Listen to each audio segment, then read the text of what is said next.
All right, we are starting a new Dmr E, and our two skills that we're going to be practicing will be prime factorization and distributing when you have a fraction on the outside of the parentheses. So this is going to be for Dmr number 1. When you're doing the prime factorization, you want to be thinking of two numbers that you can multiply together to get that number of 60. We do not want to use 1 in our factor tree ever, so never ever use a 1. So I have some other options. I could use 2 times 30, I could use 3 times 20, I could use 4 times 15, 5 times 12, and 6 times 10. So I have a lot of choices here, and 5 different choices. There's not one of them that is better than another. It is completely personal preference. So when people make these factor trees, they do look a little bit different, and that sometimes kind of makes it hard for me to teach because again, our work can look different. But when we get our final answer, our answers should all look the same. Now, whenever I have a number like 60 that ends in a 0, I always think 10 times what would give me that number. So in this case, it'd be the 10 times the 6. And I usually use a dot in my prime factorization instead of a normal multiplication sign, just because it makes it a little bit neater looking, okay? So what you want to be thinking about now that we have this 10 and the 6 is you want to be thinking, is 10 prime or is 6 prime? Remember, prime means it only has 2 factors, 1 times itself. So for 10, 1 times 10, but I could also do 2 times 5. Now 2 is prime, so I'm going to circle it, and that circling helps me know to stop right where I'm at and not do any branches off of the 2, and it also is going to help me notice it a little bit better for when I write down my prime numbers down here. 5 is also prime. 1 times 5 is the only way to get 5, so I'm circling it because it's prime. Over here we have our 6. I could do 1 times 6, but I can also do 2 times 3. And again, we just said that 2 is prime and 3 is prime as well. So all of my numbers now are prime. I cannot continue my tree on any of those numbers. So the next step is to list these list these numbers from least to greatest. So again, least to greatest is very important to be able to write a number in prime factorization correctly. So I have a 2 times 2 times 3 times 5. And now I always check to make sure, does this really equal my starting number?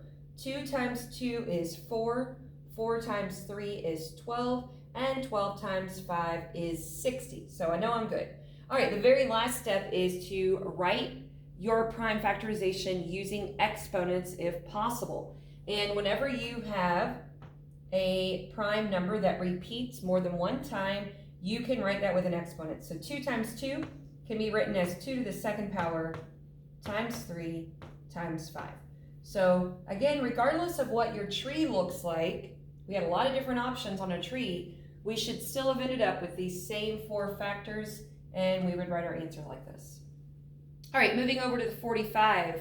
Again, I do not want to choose 1 times 45. That's not going to help me. I could choose 3 times 15, or I could choose 5 times 9. Most people probably would choose 5 times 9. It's a little bit more common of multiplication fact to have memorized. 5 is prime, so I'm going to circle it. However, 9 is not. 1 times 9 and 3 times 3. 3 is prime, so I'm going to circle those. So I don't have anything left to do a branches off of, so I'm finished. I'm going to write these in order from least to greatest. 3 times 3 times 5. I'm going to double check that this really does equal 45. 3 times 3 is 9. 9 times 5 is 45. So I'm good there. And now I'm going to write this using exponents. 3 to the second power times 5. All right, moving on to our distributive property problems. I'm going to use some colors on these. Some of you are really good with fractions, and you could probably do these mentally, but I'm going to write out all of the steps just so I don't leave any mental math unknown, okay? So when I distribute, remember you're distributing the 1/2 to the 6x and you're also going to distribute the 1/2 to the 8. So I'm going to do 1/2 times 6x, and I'm going to do 1/2 times 8. Now, whenever you're multiplying a fraction times something that's not a fraction, you want to write that other thing as a fraction. So you would just put it over 1. And then we're going to multiply straight across. So 1 times 6x, 2 times 1. We get 6x over 2. And now we need to simplify that. How many times does 2 go into 6? It goes into 6 3 times. Notice that the x just kind of tags along. It doesn't affect me distributing or multiplying at all. Next, I'm going to do 1/2 times 8. So again, I'm going to write this 8 as a fraction by putting it over 1. Multiplying straight across, 1 times 8 on the bottom, 2 times 1. So I have 8 over 2. How many times does 2 go into 8?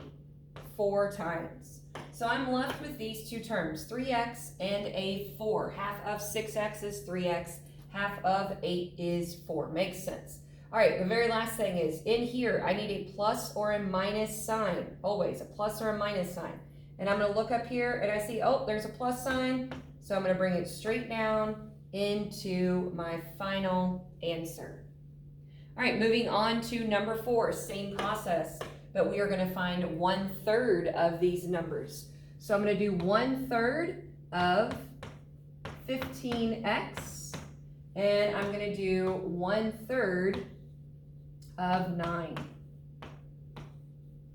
So again, some of you could do this in your head, and that is fine. I'm just writing this out for those people that may need to see the actual work. All right, so again, I'm going to write this 15x over 1, and then I'm going to multiply straight across. 1 times 15x, 3 times 1 on the bottom, and I think to myself, how many times will 3 go into 15? It goes in there 5 times. Moving over to 1/3 times 9, I'm going to write my 9 over 1, and I'm going to multiply straight across. 1 times 9, and on the bottom, 3 times 1. So I end up with 9 over 3.